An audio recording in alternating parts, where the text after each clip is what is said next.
Egaa akkam nagaa jirtu yaa saba koo dhiifama naa godhaatii har'aan dhiiga ilmaan Oromoo ka bikka hundatti dhangala'u kanarraa hin dubbachuu dhufe. Egaa dhiigni ilmaan Oromoo erga kaleessa duula Oromummaa balleessuutiin nafxanyaan nurratti godhamee hanga har'aatis jigaa jira. Isarraa waa dubbachuu dhufe. Kaleessa egaa sirna nafxanyaatiin duulli Oromummaa balleessuu nurratti godhame kaleessa uummanni Oromoo waliif birmata ture.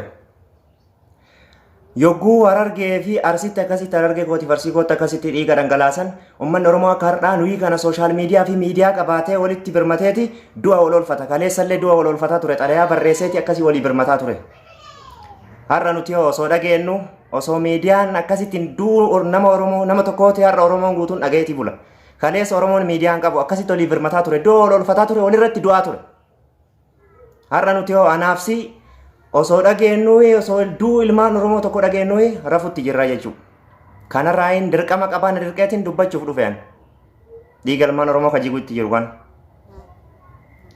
Duula nafxanyaan nurra godhamte. Har'a dhiiga ilmaan Oromoo nafxanyaa golee Oromiyaa hunda keessatti dhiiga ilmaan Oromoo ka jiguutti jiru kana. Itti gaafatamummaa warri fudhatan. Warri itti gaafatamummaa fudhatu dhaaba kamiyyuu miti. Isinii ilmaan Oromoo qaama mootummaa keessa jirtan dhiiga ilmaan Oromoo ka dhangala'u jiruu fi dhangalaasaa jirtan kana teettanii ilaaltanidha. Warri itti gaafatamummaa fudhatu. Isinii ilmaan Oromoo qaama mootummaa keessa jirtan dhiiga ilmaan Oromoo ka dhangala'u jiru kana teettanii ilaaltanii warri itti gaafatamummaa fudhatu. Fagootti isinitti hin fakkaatin. Dhiyootti gatii isin amma Oromoo baasiftan dhiiga ilmaan Oromoo dhangalisiistan teettanii ilaaltan kana isintu gatii kana kafaluu jira.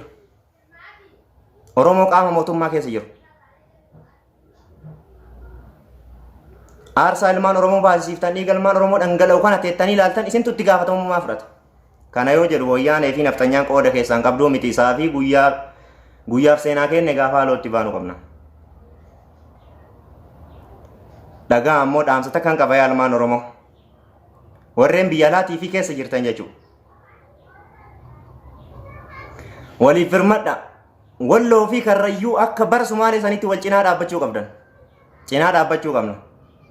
Dirqama qabnaa jechuudha.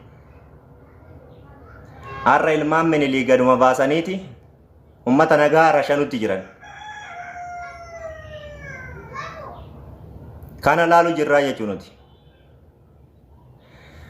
Duuti Abiyyi Ahimad ilmaan Oromoo ajjeesuu fi kan Minilii ajjeese homaa garaagarumti takka hin qabu.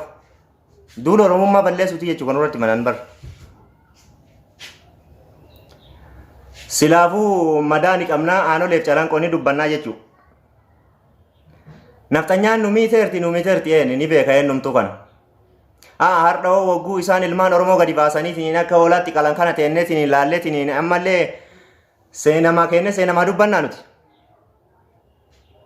Karrayyuu fi Walloon dirqama qabnuun waan qabnu hundaan akka bara Sumaalee sanitti cinaa dhaabbatu dirqama kenna jechuudha. Dirqama qabuun na dirqee dubbadhu naan jennaan inni gabbaa'ee dubbadha.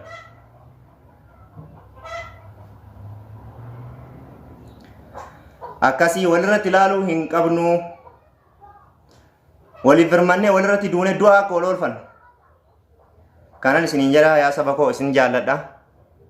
Dirqama qabutu na dirqee gabbaa'ee dubbadhu naan jennaan inni dubbadhee galatooma.